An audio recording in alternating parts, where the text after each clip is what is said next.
6.25 전쟁, 즉 한국전쟁 이야기야. 이건 우리 민족에게 너무나 깊은 상처를 남긴 전쟁이야. 그리고 그 상처는 아직도 우리 곁에 남아있지. 오늘은 이 이야기를 마치 조용히 풀어내듯 하나하나 천천히 이야기해보려 해. 1950년 6월 25일 새벽이었어. 사람들이 깊게 잠들어 있을 그 시간, 북한군이 38선을 넘어 남침을 시작했어. 그 전에도 남북 간에는 크고 작은 충돌이 있었지만 이렇게 전면전이 터진 건 처음이었지. 북한은 이틀이면 서울을 점령하고 한 달이면 전쟁을 끝낼 거라 예상했어. 실제로 서울은 불과 3일 만에 함락당했어. 정부는 대전으로 그리고 다시 부산으로 후퇴했지. 서울을 떠나는 피난민들의 행렬은 끝이 없었어. 가족을 잃은 사람들, 짐 하나 겨우 챙겨 도망치는 사람들. 그 모습을 상상해보면 가슴이 저려와. 한강 다리가 폭파된 사건도 있었어. 한강 인도교를 터뜨려 북한군의 진입을 막으려 했던 건데 문제는 수많은 민간인이 미처 다리를 건너기도 전에 폭파되면서 수백 명이 목숨을 잃었어. 그렇게 전쟁은 시작됐고 남한은 벼랑 끝으로 몰렸어. 대한민국은 거의 부산 근처까지만 겨우 방어할 수 있었어. 이걸 부산교두보라고 불러. 남은 건 정말 조그마한 땅덩이뿐이었지. 그때 유엔군이 참전했어. 미국을 비롯한 16개국이 우리를 돕기 위해 병력을 보냈어. 전세가 조금씩 뒤집히기 시작했어. 인천 상륙작전이라는 걸 들어봤지? 1950년 9월 메가더 장군이 이끄는 유엔군이 인천에 상륙해서 북한군의 배후를 치는데 성공했어. 이건 정말 영화 같은 작전이었어. 인천은 조수간만의 차가 심하고 해안이 복잡해서 상륙하기 어려운 지역이었거든. 그런데 그걸 해낸 거야. 이 작전 덕분에 서울을 다시 수복했고 남한은 한숨 돌릴 수 있었어. 그 후 유엔군과 국군은 북진을 시작했지.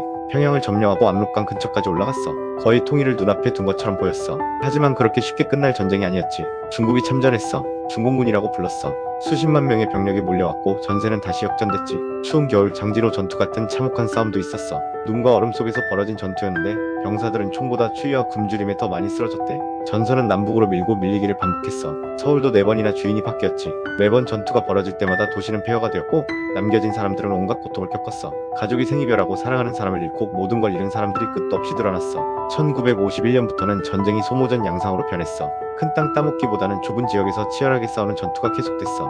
고지전을 들어봤지?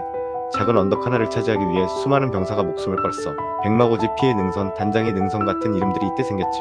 정전 협상이 시작됐지만 협상 테이블은 쉽게 진전되지 않았어. 포로 문제, 경계선 설정 문제로 몇 년이나 지지부진했어. 전선에서는 여전히 피비린내 나는 전투가 이어졌고 민간인들은 그 사이에서 또다시 희생됐지. 그리고 1953년 7월 27일 드디어 정전협정이 체결됐어. 하지만 평화조약은 아니었어. 그래서 지금도 남북은 법적으로 전쟁 상태야. 휴전선은 38선이 아니라 전쟁 중에 형성된 군사분계선이야. 그걸 따라서 비무장지대 DMZ가 생겼지. 전쟁은 끝났지만 완전히 끝난 건 아닌 셈이야. 전쟁이 남긴 상처는 말로 다 표현할 수 없어. 수백만 명의 사람이 죽거나 다쳤고 수많은 가족이 이산가족이 되었어. 전쟁은 땅만 갈라놓은 게 아니야. 사람들의 마음까지 갈라놨지.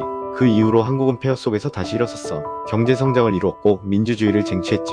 하지만 그 과정도 순탄치는 않았어. 6.25 전쟁은 우리에게 자유가 얼마나 소중한지, 평화가 얼마나 값진지 몸으로 가르쳐준 사건이었어. 어쩌면 우리가 오늘 이렇게 자유롭게 살아가는 것도 그때 이름 모를 누군가가 목숨을 걸고 싸웠기 때문이야. 전쟁의 아픔을 잊지 말아야 하는 이유가 여기에 있어. 그리고 여전히 분단은 현재 진행형이야.